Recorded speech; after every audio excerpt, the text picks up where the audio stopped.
Good evening. Welcome to Focus on Liberia, West African Correspondent, Edward Amara. Welcome to Roundtable Africa, where we discuss things on Africa.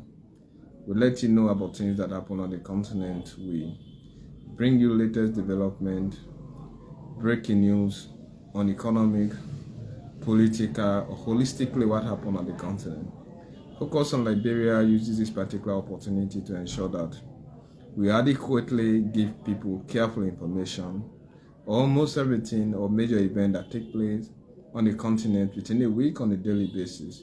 So feel free to make your perfect contribution because we try to sample the opinion of others, come to you with things that are affecting our continent.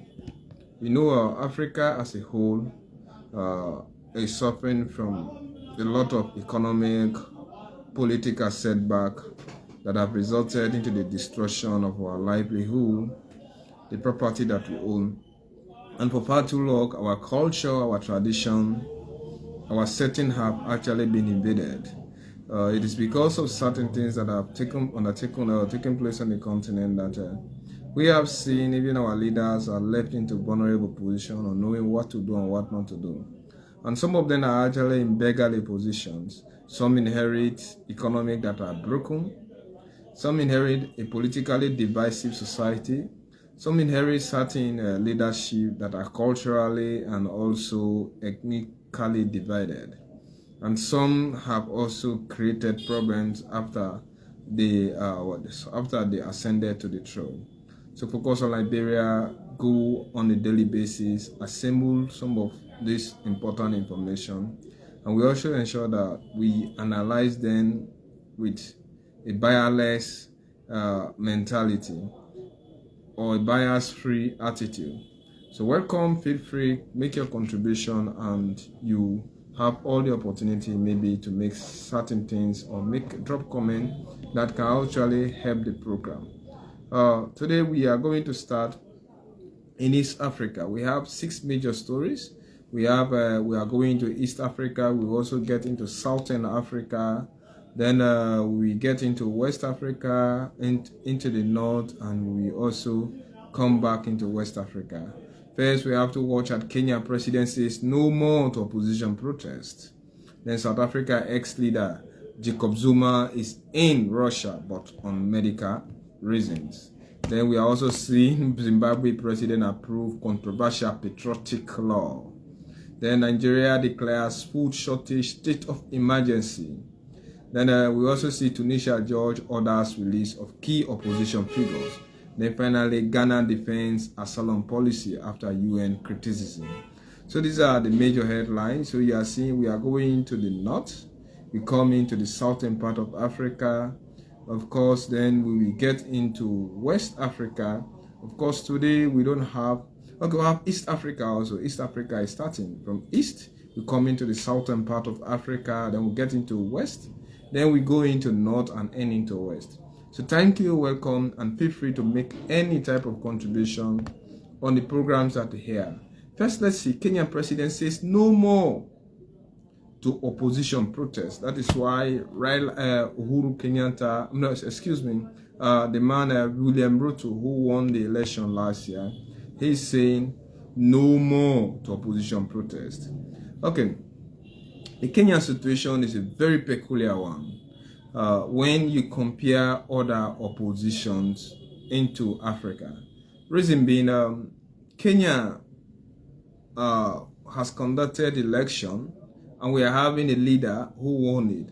But unfortunately, we have an opposition leader who has been in opposition throughout his life. Over 30 or 40 years, Raila Odinga has actually been in opposition. He has created sometimes power vacuum into Kenya.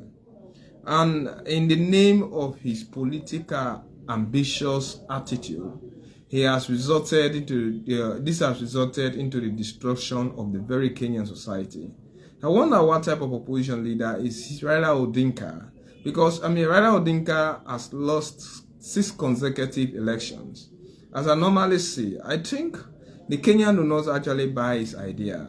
However, we have certain unscrupulous, selfish thinkers within the Kenyan society who may be in one or two ways like they are like sycophants. They tend to support maybe ideology of certain political figures, even though they may perfectly know that this is definitely not the right thing. But they know that they have their own maybe unscrupulous reason of supporting such ideology, because at the end of the day, they benefit from it. So we are seeing a sycophantic society in Kenya. Raila Odinga has lost election on several occasions. The latest one, he was actually supported by the Kenyan outgone president, Uhuru Kenyatta, when Uhuru Kenyatta fell out with William Ruto. So some people, for one or two reasons, thought that maybe this was the best time for Raila Odinga actually to win the Kenyan election. Everybody thought that this is the best time because on several occasions he has lost election. He ended up being a friend to Raila Odinga, to Uhuru Kenyatta. He once acted as prime minister. Listen, like under Daniel Arap Moi, you think Raila Odinga was also another strong opposition leader. Uhuru Kenyatta, he could not win the election. So throughout, but he has actually been what? A foundation of trouble. He has fomented trouble on several times in Kenya. Now, he's forcing the government to listen to him or he will create a chaotic situation. It has resulted into the death of 10 opposition or maybe protesters. Although the law in Kenya does not permit Mr. President to put stop to a protest. But similarly, the protesters must have the police mandate before they can get out in the street to protest. Because during the time of protest, you need police around you to secure. But unfortunately, these particular protests have never gone through the legal means. He will sit down and declare and even force the police to either adhere to his demand of coming out on the street, and he will definitely go. Listen to the news. He's saying in a strong warning to the opposition, Kenya's President William Ruto has said, protests will no longer take place in our nation. The one they have planned for Wednesday will not be possible. That is what the president said. He said he was speaking to supporters in Naivasha, central Kenya, 2 days after at least 10 people died during clashes between the protesters and security forces. Opposition leader Raila Odinga has launched series of demonstrations against tax rises, including the doubling of the tax on fuel that we signed into law last month. Election ended on 9 August last year. You cannot look for the leadership of this country using the blood of the citizens. He's actually perfectly right. Raila Odinga is looking for the leadership of Kenya by wasting the bloods of the very Kenyan thinks and feelings that is coming to support. The death of the citizen and the destruction of property, Mr. Ruto said.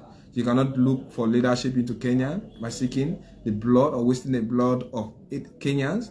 Then at the same time, the death of the citizen and the destruction of property is too much. I think enough is enough. That is what Mr. President is saying. So the demons will not happen. And practically he's saying that, listen to me carefully. You cannot use extrajudicial, constitutional means to look for power in Kenya. That is what Mr. Odinga is saying. Mr. Odinga had earlier said again that next week we see 3 more days of protest beginning on Wednesday, according to the constitution in Kenya. People actually organizing protests must first inform authorities, especially the police, of their intentions. And they must also have the mandate of the said police. And similarly, Mr. President does not have the right to ban any protest. However, the protesters must have the mandate of the police, because during that, people might take advantage of the situation to inflict harm and danger on the society. So Mr. President is categorically saying in a very strong word that protests will no longer take place. So we are about to see another bloodbath society. Because looking at an unscrupulous, determined, and maybe politically motivated vendetta person like Raila Odinga, who thinks and feels that he should lead Kenya, irrespective of what happened. I think and I feel that the international community should keep eyes open on the Kenyan society, because it happened in 2007. We saw the destruction and life and property that went on. William Ruto and others were indicted. Unfortunately, the cases against their persons were dropped. We are about to see another controversial maybe event taking place into Kenya. This is so sad. So sad. So let's see. We go into Zimbabwe. Zimbabwe president approved controversial patriotic law. I think this patriotic law sometimes happens also in fact, sometimes ago when China was about to undertake a development, it was actually absolutely unlawful for maybe citizens to speak to foreigners, especially when they are not aware of foreigners' intention. So it was unlawful for a Chinese citizen to speak to an English person, to an American, or anybody from whatsoever, especially those who are from foreign powers, because they never wanted their information to be dished out, especially by their citizens. So what Zimbabwe is now is saying under President Emerson Mnangagwa, commonly known as the crocodile.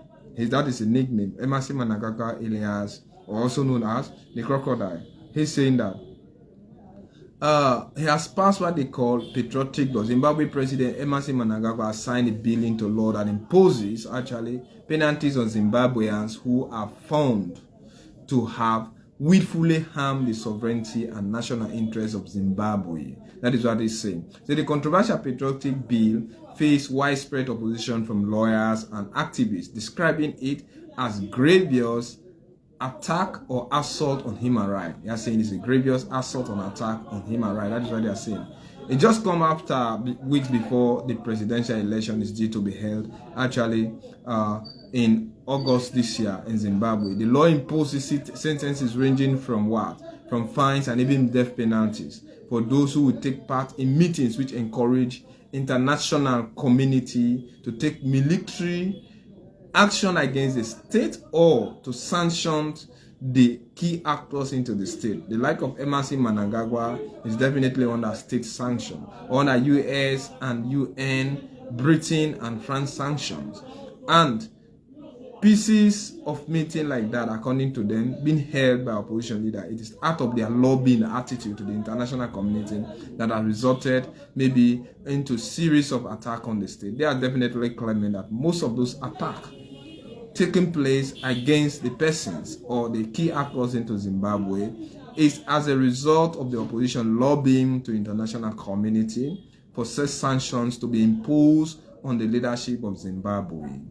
The government is definitely saying, led by Emerson Mnangagwa, that is the ZANU-PF party, they are saying that any person or persons who are found guilty of speaking to international community or giving certain information about the key actors into Zimbabwe or against the government of Zimbabwe in the name or indirectly lobbying for sanction against the state or key actors or operators of the state will result into either sanctions or death penalty. So legal analysts believe the new patriotic law is vague or is open to any type of interpretation, and therefore the state may use it to abuse the rights of citizens. That is what they are saying.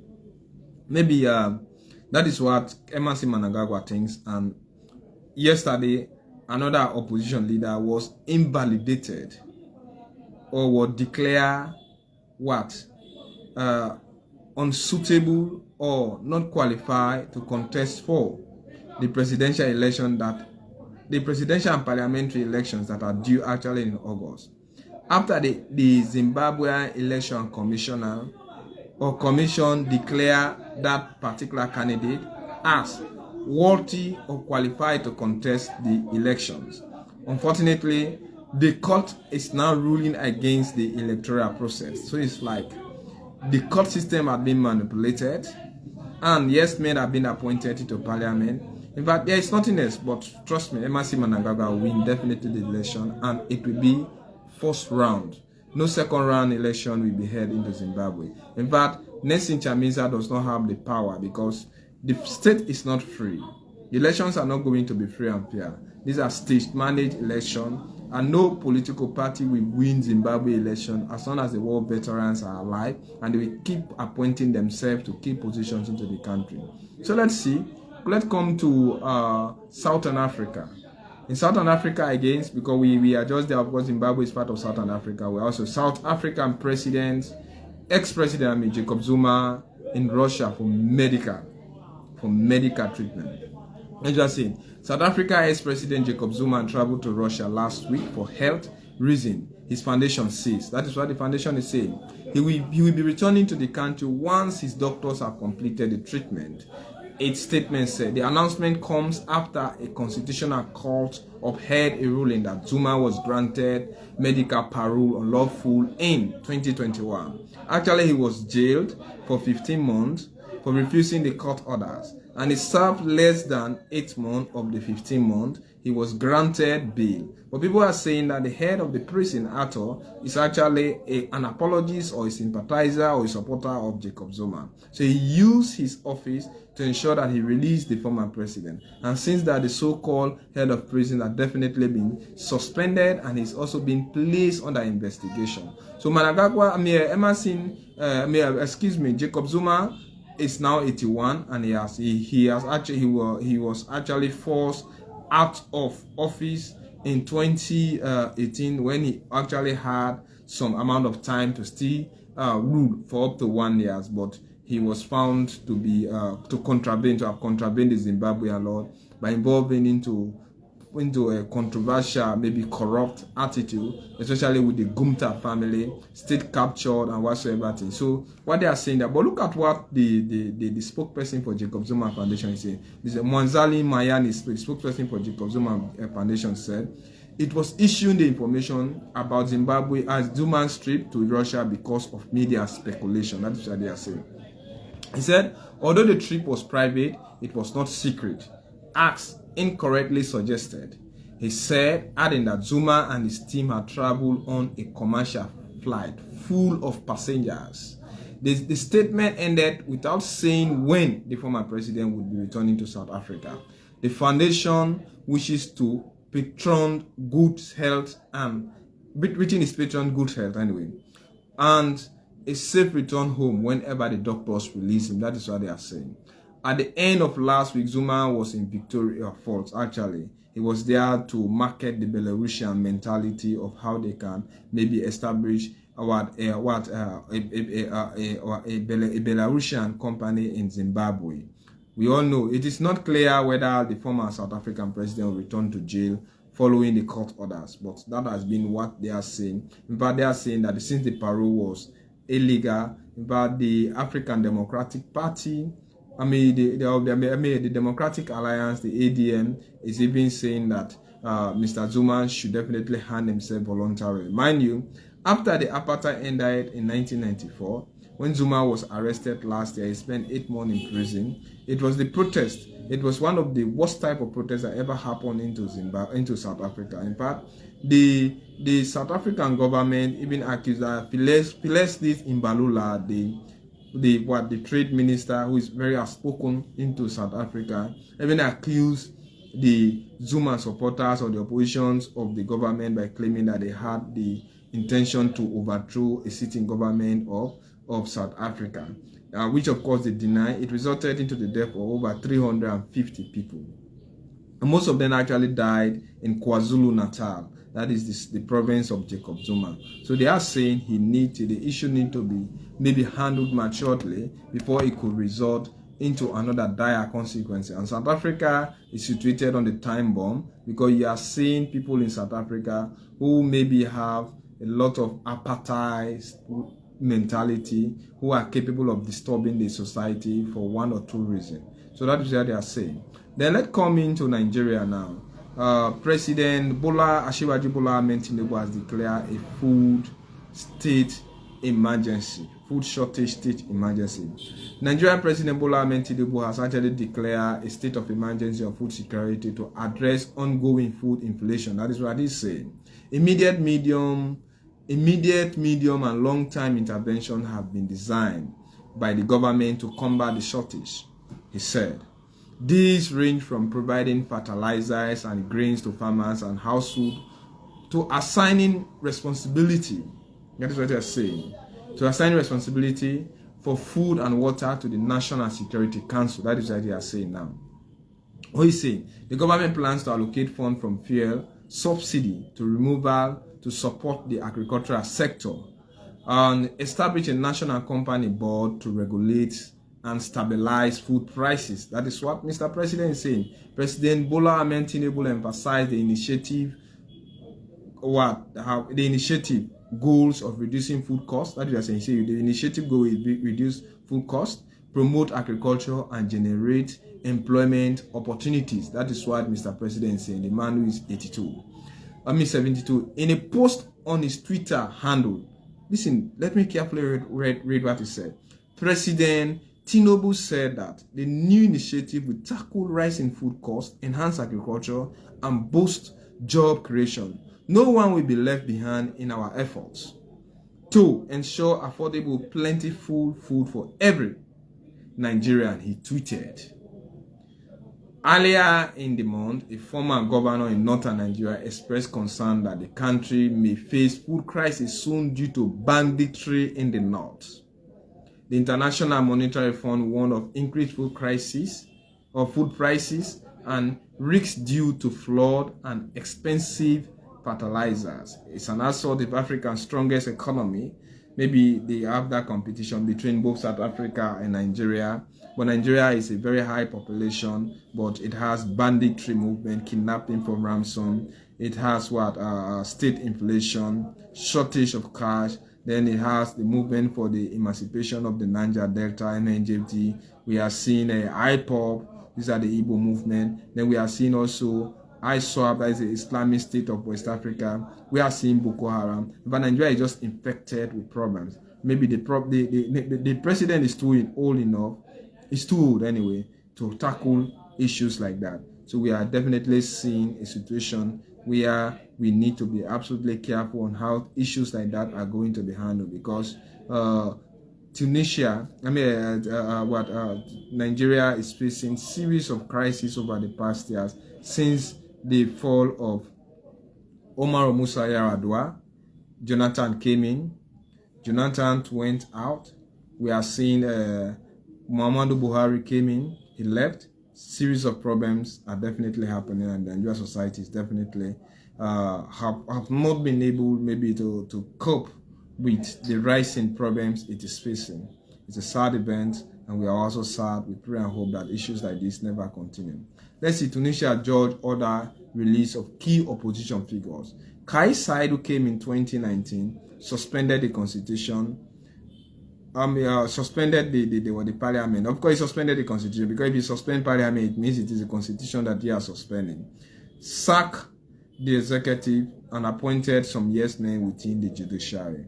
Now, he has on numerous occasions detained opposition leader and incited the citizens of Tunisia or the Tunisians to organize protests against people of race, especially Southern Africans or Sub-Saharan countries who are seeking asylum, maybe in North Africa, and some of them are even using the route of the north to seek places into Europe. And he thinks and feels that the problem of Tunisia is actually being created, or the problem of Tunisia is being created by these migrants. So you are seeing Tunisians who have been coming against state or black Africans or people of color into Tunisia. Some of them, their balconies have been burned down. They have been tortured, rape have actually taken place, and people have been unlawfully killed. Although the so-called president have come on several occasions to condemn the act, but no judicial measure have been taken against these people, and yet these people have been allowed to move with impunity. Unfortunately, our citizens are being killed on a daily basis. But I come to think of it, look at West Africa. We almost have everything what it takes. Unfortunately, our citizens are fleeing on a daily basis from the country because there's lack of employment. Even if you're a teacher, for you to gain employment into Africa, it's absolutely almost difficult. And even when you are qualified, some of us are trained and qualified teachers. And we are teaching. Do you know how many years that we have taught for since we left universities? nobody come to employ you. It's a very sad event. I'm speaking this, I'm saying this because I am also a victim. I'm saying this because I know what is really happening. In fact, when some people will say, but what type of thing? No, some of us are carefully educated. We went to universities, we graduated, we flying color degrees, and we came. For you to even get a government employment is almost absolutely difficult. We promise you and promise you for you to get one. Even when you get by, sometimes we have job, but this job hardly keep food on the table. So all of those events are absolutely sad. Sometimes you can even be doing job as if you are unemployed, because let me just say, a bag of rice in Sierra Leone is around let me just say, a bag of rice in Sierra Leone is $40 now. $40. That is around 700,000 leones is $40. And then you are doing the voluntary job where you are being paid around 300 leones. That is around $16 to $17 that you are being paid. 16 to 7, if not $15. So, and you are doing that particular job for 30 good days. You pay transport to and fro to the area. So at the end of the day, you think and feel that you're there because that particular employment where you claim of being a volunteer cannot even recruit. I'm telling you, in fact, they cannot even recruit 25 kga or 25 kg. That is kilogram of rice. That is a half bag of rice. So the situation is very sad. That a lot of our young brothers now who are educated, even me seated, I have a lot of brothers who have tried actually to escape. Some of them lost their lives. Some became handicapped, tortured. Some girls here are being raped. These are just life stories that I'm telling you about. You feel very frustrated. You see move. You feel taken aback. Irrespective of the type of suffering that you might have gone through college, you realize that you are back, carefully educated in one or two ways. There is no employment available. Even those who are employed, and most of our people who are actually employed, even do not, when they are retired, they do not definitely want to even retire from those roles. They keep going for maybe another service improvement. And we have young, educated people who are roaming around the street. So we can easily be incited. We can easily be incited to do things that shouldn't be done. So this is a very sad event. This is the reality is just practical. I am not being idealistic here. I'm just being realistic because this is what we are going on. So you can get what type of education when you come by. You find it very, very difficult because you can't work for over 5 or 6 years. Some people have even volunteered over 10 years. So sometimes when you get to these schools, the situation is systematically problematic and you feel corrupt into your thought. Because you get there, you are so ambitious, you have the ability, you are willing to teach, and you meet people who have been on ground for over 6 or 7 years volunteering and will tell you that since I graduated from college or university, I have not been able to gain employment. And these people will teach, and at the end of the day, the zeal will die down carefully. So I think most of our African states, we are living actually, our situations, we are living in relegated situation. So, when you see young people on the high seas dying, and even when they have the practical reality from others, they have carefully told stories with pictorial evidence, physical evidence being seen, yet people keep forcing because maybe it is better to die, something like a battle saying, it is better to die in heaven rather than to die in hell. Some people even think that, okay, if I'm to die, then let me just die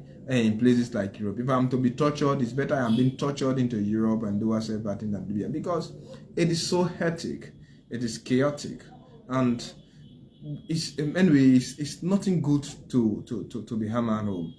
We are all sad. So no matter how educated you are, no matter how young you are, no matter how ambitious you are, when you leave, if you are not given the platform to act, it becomes sad. It really becomes sad. And you cannot also serve as a critic of the society because you can easily be mobbed. We all know. So that is a sad event. So let's come into this is why our brothers are being killed into Tunisia. Sub-Saharan people or some people from Sub-Saharan Africa or West Africa are being killed on a daily basis.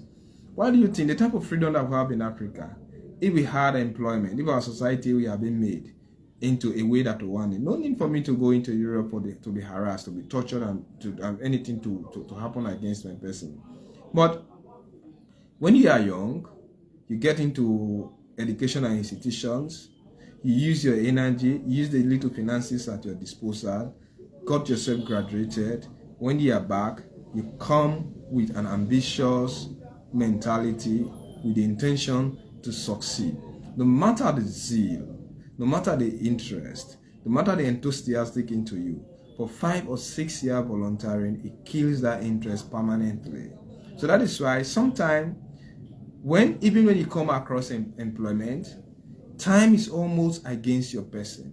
So it is very easy for you to be placed under corrupt attitude, or for you to be influenced by corruption. Because some people can even be employed when they are in their 50s. That will be the time they will gain employment. Let's assume that you have 10 good years and you got employment by then. You do not even have a hut on your own. What do you think that, what type of, in fact, even the quality thought is gone.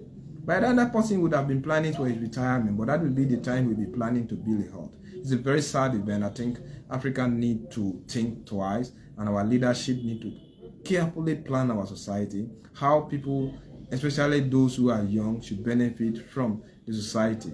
In fact, some young people are only educated, but they are not useful. And when they come, what do you think? In fact, when you come, our society now is not, especially Sierra Leone, Liberia, and Guinea. Because I have visited these places and I know what I'm talking about. It has been influenced by drugs. Idleness also laid the foundation for drugs. Abuse is definitely on the continent. How about they call in Sierra Leone and Liberia? I don't know about Guinea, but like Kus. Maybe it's even worse than cannabis sativa. It is worse than certain drugs that they take. And it's a powder-like. You see most young people that take these things, they're running about this. Because, in fact, sometimes you meet them in bars. They sit down in entire basis, the type of maybe a non-alcoholic, but it's something that have some amount of cafe. They boil it, they sit down, they play drive. How do they call it in Liberia? Check-up. All of those things. So it's very sad. And most of them are educated. Most of them, some of them are even bike riders. And you can see an educated person. I have seen a lot of Sierra Leoneans who are educated. They are riding bikes.